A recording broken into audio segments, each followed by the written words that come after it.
Promesse biblique du jour.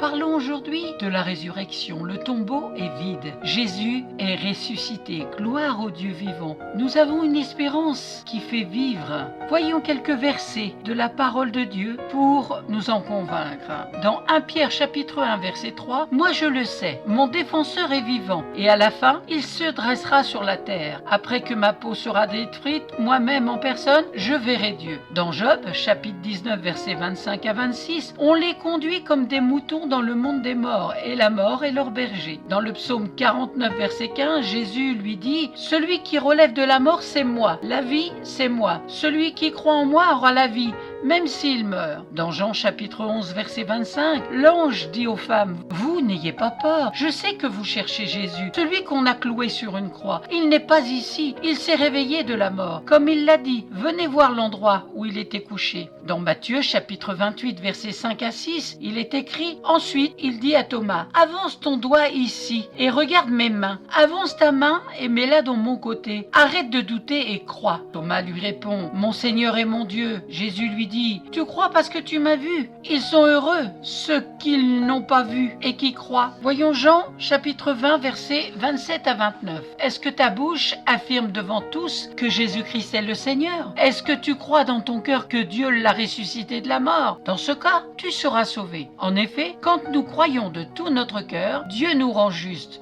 Quand nous affirmons notre foi devant tous, il nous sauve. Dans Romains chapitre 10, versets 9 à 10, « Quand je le vois, je tombe à ses pieds comme si j'étais mort. Mais il pose sa main droite sur moi et il dit, n'aie pas peur. Je suis le premier et le dernier. Je suis le vivant. J'étais mort, mais maintenant je suis vivant pour toujours. Et j'ai le pouvoir sur la mort et sur le monde des morts. » Terminons par la première lettre aux Corinthiens chapitre 15, versets 12 à 20. Oui, Dieu a tellement aimé le monde qu'il a donné son Fils unique. Ainsi, tous ceux qui croient en lui ne se perdront pas loin de Dieu, mais ils vivront avec lui pour toujours. En effet, Dieu n'a pas envoyé son Fils dans le monde pour condamner le monde, mais il l'a envoyé pour qu'il sauve le monde. Amen. Merci d'avoir pris du temps pour écouter cette promesse biblique.